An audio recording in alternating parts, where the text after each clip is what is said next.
The first photo I ever saw of his daughter came from a stranger who told me I was destroying a dead woman's family. My phone buzzed across the kitchen table at 11:47 p.m., knocking softly against a half-eaten salad I had lost interest in hours earlier.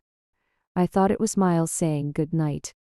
Instead, there was a picture of a little girl with dark curls, one hand raised like she had been caught midway.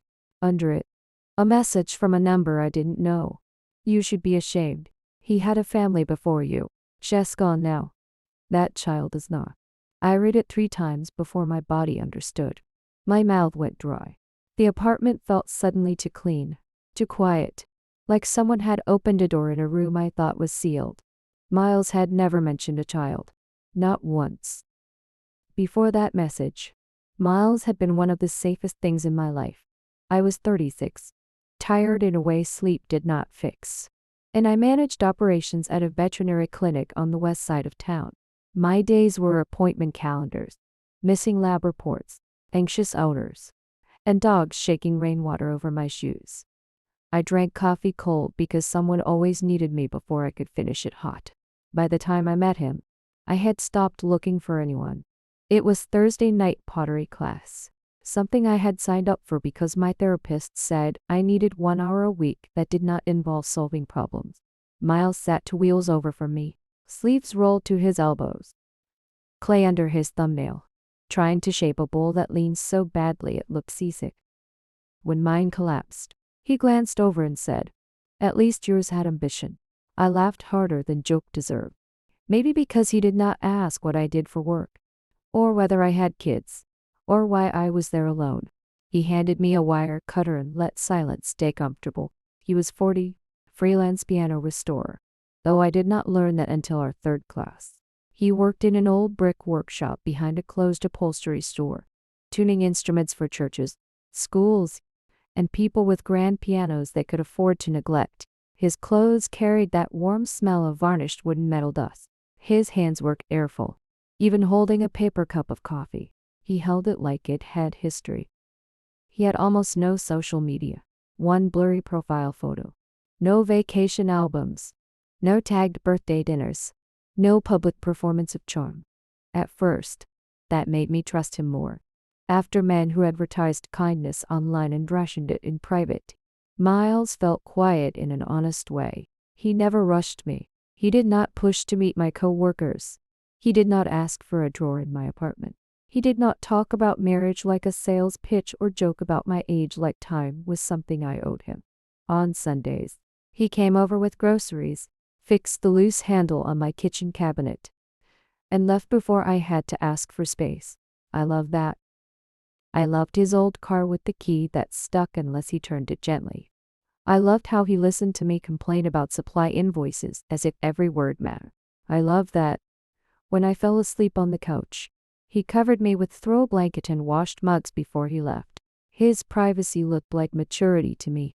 I told myself grown people were allowed to have closed doors. I told myself not every quiet room contained a lie.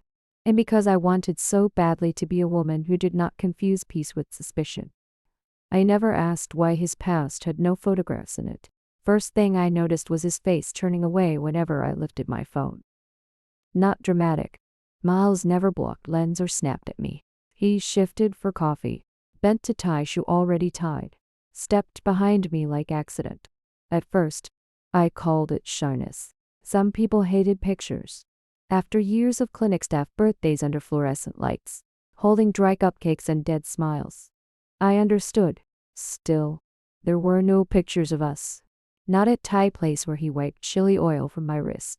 Not at River Market where he bought me chipped blue vase and said damaged things were cheaper and more honest. Not even on my birthday, when wine made me brave enough to hold out phone and beg for one terrible selfie. He kissed my temple. Let me remember this without evidence. It sounded romantic then. 2 weeks later, gas station egg salad punished me for arrogance. By midnight, I was on bathroom floor, sweating through t-shirt, shaking too hard to stand. I called him because I wanted, once, not to manage myself through misery. He answered second ring. "I'm coming." But he did not come in. At 1:18 a.m., doorbell buzzed. Hall camera showed empty stairwell. When I opened door, paper bag hung from handle, bottom dark with rain. Inside were electrolyte drinks, crackers, fever medicine, and plain rice porridge warm enough to fog plastic lid. My slippers soaked while I stared down hall. Text came, "I'm sorry. I can't stay. Call me if fever goes up." I told myself not to punish kindness because it arrived wrong shape. I ate porridge on kitchen floor and cried because it tasted like care and abandonment at same time. Then came voicemail. Sunday morning. Miles fixed loose leg on my thrift store coffee table. His phone lay face down beside screws and Allen key. It rang once, stopped. Then voicemail played by mistake. Tinny and loud. Woman's voice said, "Eli, if you're still sending things, you need to." Miles lunged. Table leg clattered. He cut message off. Thumb hard on screen. We froze. Rain tapped window. His socks were wet at toes from parking lot. Mine were tucked under me on couch. Suddenly childish. "Eli?" I asked. He stared at phone like it had bitten him. "Old client," he said. "Difficult. Uses wrong name because she thinks it bothers me." "Does it?" His jaw moved once. "Not anymore." I wanted to say clients did not sound half warning, half pleading. But he looked so tired, so closed. I hated myself for making his silence about me. So I nodded. He picked up table leg and turned screws slowly. Neither of us mentioned voice again. But rest of afternoon felt like something covered by sheet in middle of room. The second message came 3 nights later, while Miles stood at my sink with his sleeves pushed up, washing dinner plates as if nothing in my life had begun to tilt. My phone lit beside the stove. Ask him about June Keller. Under it was a photo. I didn't touch the screen at first. Dish soap slid down my wrist and dripped onto the floor. Miles hummed under his breath, hands moving through a basin full of white bubbles. Calm as a man with nothing hidden. Then I opened it. It was him. Younger, thinner, hair longer around his ears. But him. He stood on a small porch, holding the little girl from the first photo. She wore yellow rain boots and a purple jacket to bake in the sleeves. Her cheek rested against his shoulder. His palm covered her back with the same careful tenderness I had seen him use on cracked piano keys. Behind them was a red door with a dried flower wreath. The plate slipped from my hand into the sink. "Nora?" Miles said. I turned the phone toward him. For 1 second, his face went blank, not confused, not startled in that innocent way people look when life wrongly accuses them. Caught. That was what he looked. "Who sent that?" he asked. His voice was low, but not gentle. "She said her name is Marla." My throat tightened. "She told me to ask you about June Keller." His hands stayed in the water. Suds clung to his forearms. The faucet kept running, loud and useless. "Turn it off," I said, because I needed one thing in that kitchen to obey me. He reached over and twisted the handle. Last drops fell one by one. "Who is June?" Miles took the towel from the oven handle and dried his hands slowly. Too slowly. Buying seconds he didn't know how to spend. "Nora." "No. Don't say my name like you're trying to calm an animal." My voice shook. "Who is she?" His eyes moved to the rain-dark window. Our reflections stood beside each other, pale and strange. "This isn't something I can talk about." I laughed once, hard and ugly. "You can't talk about a woman whose child you're holding." "A child someone says you abandoned." "She isn't mine." "Then whose is she?" His jaw. Foam overflowed the sink and slid down the cabinet in ridiculous white ribbons. I grabbed a sponge and pressed it against the mess because if my hands were empty, I might throw the phone. Miles stepped closer. "Please don't answer that number again." I froze. "That's what you're worried about. You don't know who you're talking to." "And I don't know who I'm sleeping next to." He flinched. I was glad. I hated that I was glad. "Is your name Miles?" I asked. The question should have sounded insane. It didn't. He said nothing. My fingers went numb around the sponge. "Oh my God," I whispered. "It's not what you think." "Then make me think something else." Rain tapped hard against the glass. His jacket hung over my chair, one sleeve turned inside out. A small ordinary thing I had loved that suddenly looked like evidence. Miles, I said, quieter now, because anger had burned down to fear. Did you have a family? His eyes met mine. That part of my life is not yours. The words were clean, final, like a lock sliding into place. I stepped back. You don't get to decide that after letting me love you. Something crossed his face. Pain. Maybe. Shame. Then it disappeared. He picked up his coat. Water dripped from his half-dried hands onto my floor. At the door. He paused. If you leave now, I said, don't come back with another half answer. For a moment, I thought he might turn around. Instead he said, I'm sorry. Then he left. Cold air and drained smell filled my apartment. His plates had half washed in the sink. His coffee had gone gray beside mine. I looked at the photo until the screen blurred. Then, for the first time, I saved Marlowe's number. I did not sleep that night. Rain dragged the streal twine across my bedroom wall. And every few minutes I opened the photo again, as if staring harder would make it less real. By morning, I had made 3 rules for myself.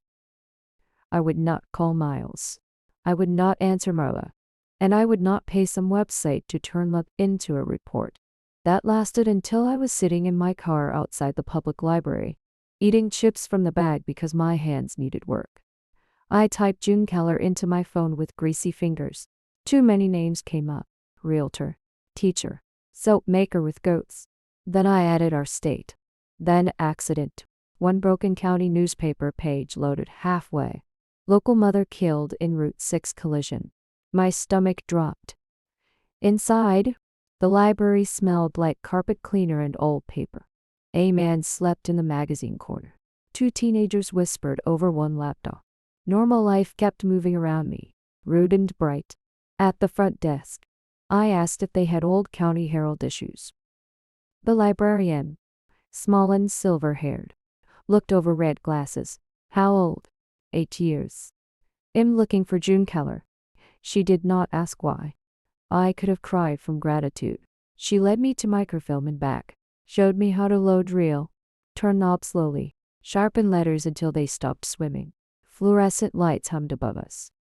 Printer jam's easy, she said. Be patient with it. I sat alone with my library card beside my elbow like proof I belonged somewhere. Film flickered past grocery ads, obituaries, church dinners, high school baseball. So much ordinary ink around one dead woman. Then I found her. June and Keller work. Their Tito died Saturday evening after a 2-car crash on Route 6 near Briar Crossing. She was survived by her daughter, Leela, age 4, her parents, and her husband, Elias Rourke, not Miles. Elias. Name from voicemail rose up cold in my throat. I read it 3 times. Beloved daughter. Devoted mother. Former music teacher. Services Thursday. In lieu of flowers. There was photo. Muddy with old ink. June on church steps. Little girl on her hip. Man beside them. His face was blurred, but his body was not. Tall. One shoulder lower than other. Hand behind child's back. Protective. Not posed. Miles had that shoulder. I leaned so close my breath fogged glass. No, I whispered. Machine clicked on. Indifferent. I printed article. Warm paper slid out smelling like donor. My fingers bent corner before I could stop shaking. 2 days later. Another peace traffic investigation ongoing. No charges filed at this time. Family requests privacy. Months after that. Tiny no to sealed guardianship hearing involving minor child. Sealed. I sat back. My mouth tasted like salt and stale chips. Maybe Miles had been Elias. Maybe he had buried wife. Child. Name. Then walked into my pottery class with clean hands and quiet eyes. Maybe all spaces I had called privacy were locked doors. Or maybe fear was arranging shadows into man I could hate. I folded article into my purse.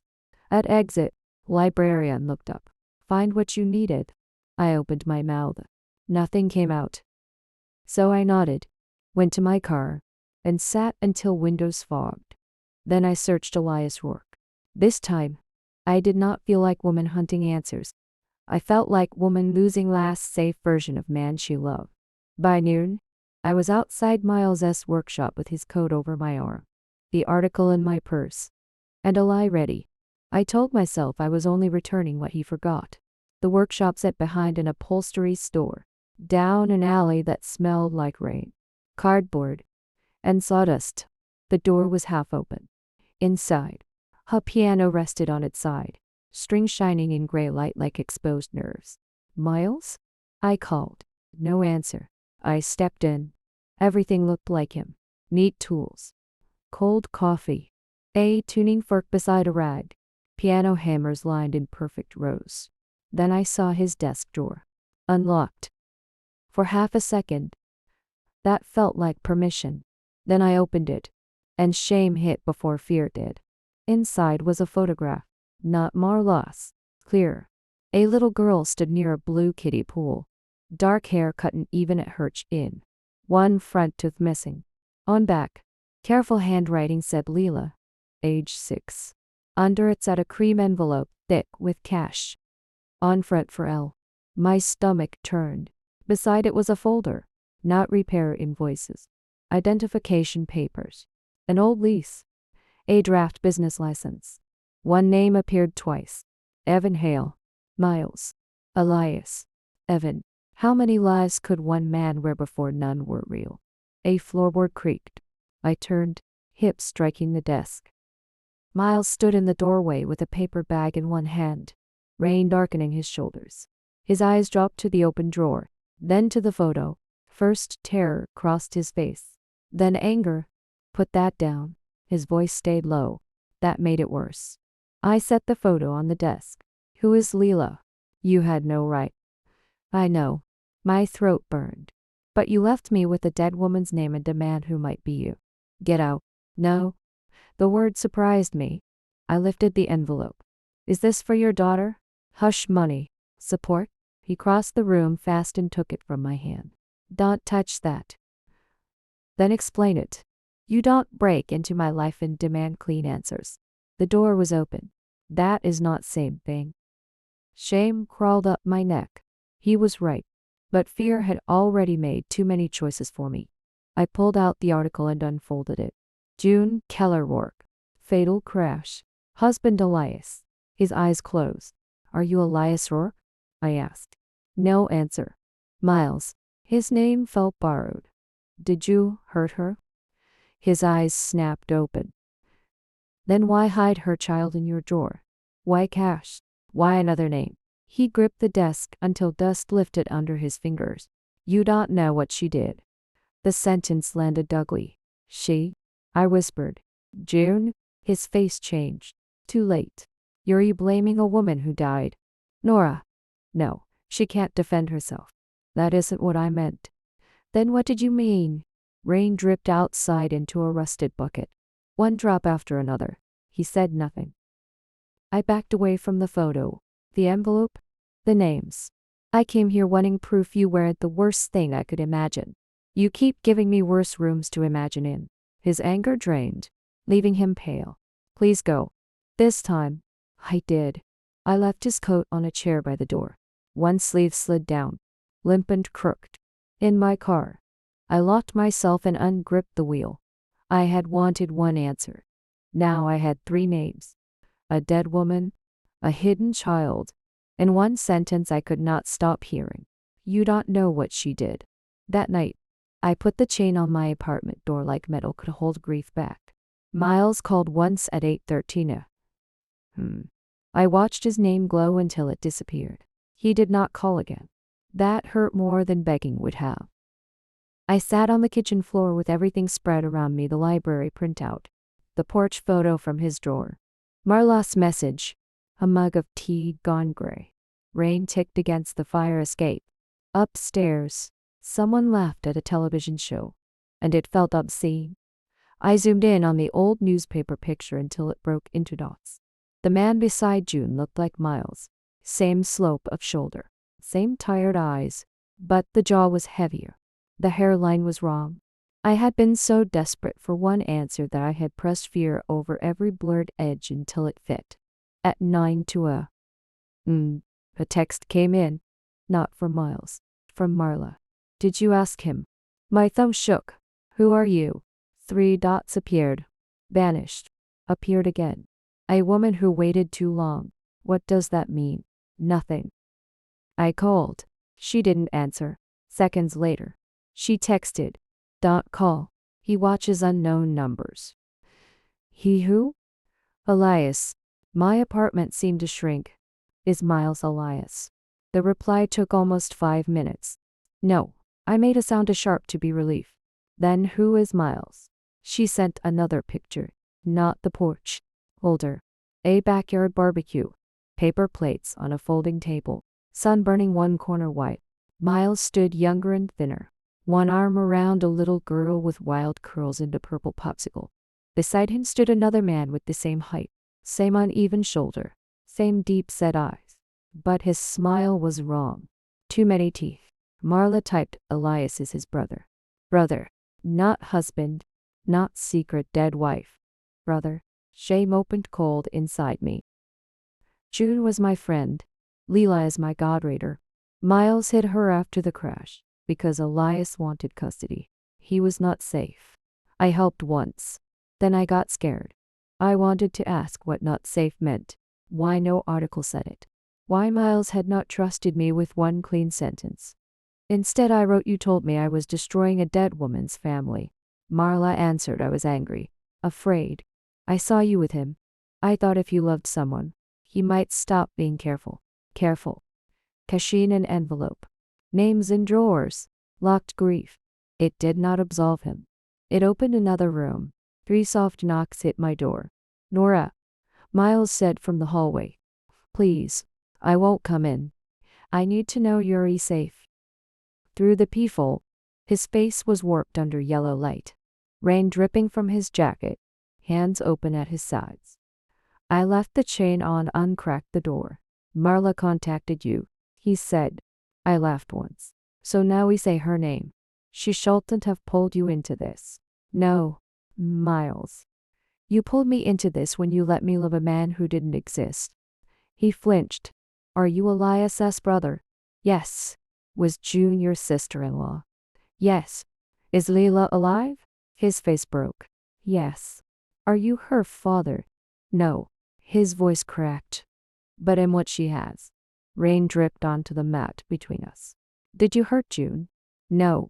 Did Elias? He looked past me, toward my dark kitchen. I can't tell you all of it in a hallway. You can tell me yes or no. His jaw tightened. Yes, he said. A tired yes. A buried yes. One that had lived in his body for 8 years. You should have told me. I know. No, you don't get to make that small. My voice rose. I thought I had slept beside a man who might have killed his wife. Do you understand what that does to a person? He swallowed. Yes. You don't. Because you knew you weren't him. I didn't. He put one hand against the doorframe. Not pushing. Just holding himself up. I was scared if I told you. Your name would be in it. Your apartment. Your clinic. Your routine. People find people through people. Then you should have left me alone. His silence answered. I saw it then. Not romance. Not excuse. He had wanted comfort and called it control. Wanted love and built it on missing floorboards. I can't fix this tonight, I said. I'm not asking you to. You are. Standing there, wet, looking like if I close this door I'm cruel. He stepped back. You're not cruel. Then go. For 1 second, I remembered his hands guiding mine around wet clay. His laugh when the bowl collapsed. His quiet way of washing dishes without being asked. All real. All incomplete. I'm sorry, Nora, he said. Then he walked away. I shut the door with the chain still on, unslid to the floor. My phone lit in my lap. Marla, I need to talk in person. Tomorrow. Your clinic parking lot. Please. I looked at the door. Then at the photo of 2 brothers. I typed 1 word. Tomorrow. Marla was smaller than I expected. She stood beside my clinic's dumpster at 8 in the morning, clutching a wrinkled paper bag like something alive. Mist loosened one side of her bent hair. Every few seconds, she checked street. Inside, dogs barked. Disinfectant followed me through back door. You shouldn't have come out alone, she said. You asked me to. I know. I'm sorry. Start with who Miles is. She pulled photograph from bag. Folded so often crease split little girl smile. Same child from porch picture. Older here. Maybe 9. Green backpack. Missing front tooth. She stood between Miles and woman I didn't know. That's Lily, Marla said. June's daughter. Miles' daughter. No. One word. And floor inside me shifted. Lily is Elias Rourke's daughter. June was her mother. Miles is Elias's brother. Rain tapped dumpster lid. Somewhere inside. Someone laughed near reception. Too normal for what I had heard. His brother? His real name is Malcolm Rourke. Miles was his middle name. He started using it after trial. What trial? Marla squeezed bag until paper crackled. Elias didn't just drink and crash like paper said. That was clean story. Family story. June was leaving him. She had Lila's clothes hidden at my apartment. Elias found out. Cold slid through my chest. Did he kill her? He forced her into car. Said they needed to talk somewhere private. June called Malcolm from passenger seat. He heard enough to call 911. Then chased them. Marla closed her eyes. Police found car in ditch. June was gone. Elias lived. My keys bit into my palm. And Miles? He testified against his own brother. Calls, threats, money Elias stole from June's account. Documents he helped June hide. She finally looked at me.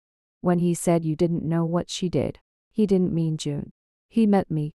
I stopped breathing. She gave me second photo. Motel room. Lily asleep under yellow blanket. Old date stamp in corner. I was June's cousin, Marla said. After crash. June's parents took Lily. They moved twice because Elias's friends kept finding them. Then my son needed surgery. Rent was late. Elias wrote from prison through another inmate's sister. Said he only wanted pictures. Said he was still her father. Her face crumpled. I gave him town name. Not address, but enough. My anger had nowhere clean to stand. What happened? Malcolm found out first. Moved Lily and grandparents again. Paid deposit, school fees, everything cash. She nodded toward my pocket. Envelope you saw was for L. For Lily. Yes. I saw Miles's desk. Hidden photo. Money. His face when I asked if he hurt June. I had built monster from shadows. Still, he had handed me shadows. Why contact me? I asked. Elias got parole 3 weeks ago. He started asking about Malcolm. Who he sees. I saw you both outside hardware store. Her voice shook. I thought if I scared you away, HED have one less person to use. You accused me of destroying dead woman's family. I know. You made me think he abandoned child. I know. That wasn't protection. That was punishment. She took it, silent, then whispered, I've punished myself so long I don't always see where it lands. A beagle howled inside. My phone buzzed. I didn't look. Marla placed both photos on hood of my car, held them down with her key. He lied, she said. Don't erase that. But he isn't Elias. And he isn't hiding Lily because HES ashamed. She stepped into drizzle. HES hiding her because last time someone trusted me with her life. I sold piece of it. I looked at Lila's crooked smile. At Miles's hand resting near her backpack strap. Ready without gripping. For first time since stranger's first message. Fear changed shape. It stopped pointing at Miles. It pointed past him. I didn't see Miles for 3 weeks. It was not clean distance. It was my hand reaching for my phone. Then stopping. It was piano music on the clinic radio making me turn the volume down to fast. It was the image of Lila's green backpack following me through every quiet room. When I agreed to meet him, I chose a breakfast place across from the bus station. Bright windows. Empty booths. Mint tea instead of coffee. Because coffee belonged to softer days. Miles stood when I walked in, then caught himself before moving toward me. That restraint hurt. You look tired, I said. So do you. Good. At least something is honest. He took it without flinching. I testified against Elias, he said after we sat. Not enough to keep him away forever. Enough to make him blame me for every year he lost. A bus groaned outside. People climbed on with lunch bags and flowers wrapped in plastic. Why the new name? I asked. After the trial, he sent letters, not threats. Details. Miles stared at his mug. Lila's cereal. June's porch light. The window that jammed. Places he should not have known anymore. My stomach tightened. So Malcolm Ward disappeared, he said. Miles Calder became quiet. No photos. No old friends. No roots deep enough to pull up. And then you let me love quiet. His eyes lifted. I know. No? I said. Say it right. He breathed in slowly. I let you love a version of me that was missing truth. I called it protection because fear sounded too ugly. The waitress set down my tea. I thanked her, then shredded my napkin into wet little twists. I made mistakes too, I said. I confused privacy with safety. I thought silence meant peace. It can. It can also be a locked room. He looked down. I should have told you before you became someone Elias could find. Is he trying? Marla thinks so. My lawyer says maybe. I'm moving Lily this weekend. And I'm meeting child services. No more favors. No more borrowed names, if there's legal ground to stand on. That was the first thing that let me breathe. Good. I'm sorry, Nora. Not because I got caught. Because I let you choose me without giving you all of me. I'm angry you didn't trust me. I did. No, you trusted me to be kind, not to choose. His mouth trembled. You're right. No defense. No performance. Just a man under pale diner lights, smaller than his secret, but no longer hiding inside it. I don't know what happens to us, I said. I'm not asking today. Outside, a bus pulled away in gray exhaust. For first time, my life didn't feel stolen. Correct. Yes, but real. I did not go home with him that morning. Miles understood. He stood beside my car with both hands in his coat pockets and nodded once, like he was accepting something he had earned. Over the next month, nothing became simple, but things became clearer. He filed work papers under Malcolm Mork again. His shop sign came down for 2 days, then returned with smaller letters and no hiding. He met with a lawyer. Child services received names, dates, records, proof. Lily stayed where she was safe, not passed around by fear, guilt, and envelopes of cash. Marla mailed me a card with no return address. I am sorry. It said, I should have told the truth before I used pain as a shield. I kept it in my kitchen drawer, not because forgiveness had arrived, but because apology deserved air. One Saturday, I found the crooked bowl Miles and I made in pottery class. Blue glaze had pooled too thick on one side. The rim leaned badly, as if it had heard terrible news and refused to collapse. I set it on my windowsill in the morning light, not as a shrine, not as a promise, as a reminder. Love built on silence can still feel warm. That is what makes it dangerous. You can sit inside it for years and call the darkness peace. Miles called sometimes. I answered sometimes. We spoke carefully, honestly, with space between words. I still do not know if there will be an us. But I know this now: I will never again build a home inside someone else's locked room and mistake missing walls for trust.